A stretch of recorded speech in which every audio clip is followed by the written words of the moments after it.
हरियाणा में बीजेपी की खट्टर सरकार की पता नहीं युवाओं के साथ क्या दुश्मनी है।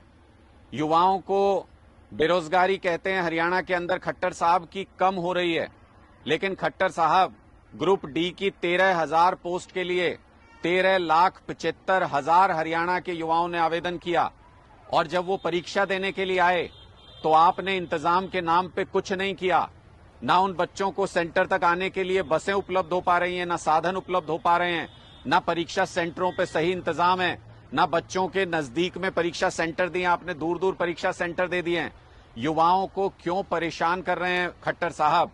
आप तो कहते थे बेरोजगारी की दर घट गई है, फिर एक ग्रुप डी की पोस्ट के लिए 1,000 युवा क्यों आवेदन कर रहे हैं? अगर उनके पास और रोजगार के अवसर उपलब्ध होते तो वो ये आवेदन नहीं करते। आप अगर देखेंगे तो 500 रुपए आपने रजिस्ट्रेशन फीस लिया एक एक बच्चे से, सीईटी का जो भी एग्जाम दे रहे हैं। 13,75,000 बच्चों का 65 करोड़ रुपया आपने इनसे इकट्ठा किया है। जब आप इनसे दसियों करोड़ रुपया, सैकड़ों करोड़ रुपया इकट्ठा कर रहे हैं तो फिर आप इनके लिए बसों का इंतजाम क्यों नहीं कर सकते? आप इनके सेंटर पे सही व्यवस्था क्यों नहीं कर सकते? आप युवाओं के लिए रोजगार की सही व्यवस्था क्यों नहीं कर सकते?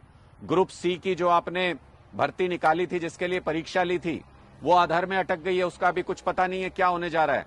और ग्रुप डी में पूरी तरह से अव्यवस्था अभी से नजर आ रही है। पूरी परीक्षा के दौरान बच्चे बसों के इंतजार में सड़कों पर बैठे घंटों तक, बसों के ऊपर मैंने ऐसी तस्वीरें देखी जिससे बहुत दर्द होता है देख करके।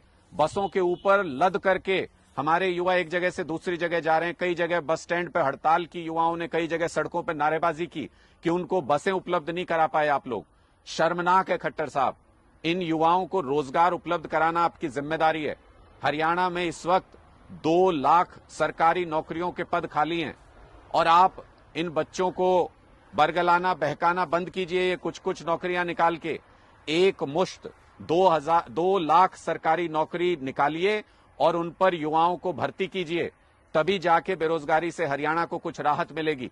अगर आप इसी तरीके से अव्यवस्था और परेशान करते रहे युवाओं को तो खट्टर साहब याद रखिए, यही युवा हैं जो आपकी सरकार को उखाड़ फेंकेंगे और अपनी नई सरकार लेकर के आएंगे, जिसको युवाओं के बारे में फिक्र हो, जिसको युवाओं के रोजगार के बारे में फिक्र हो, जिनको इन युवाओं के भविष्य के बारे में फिक्र हो।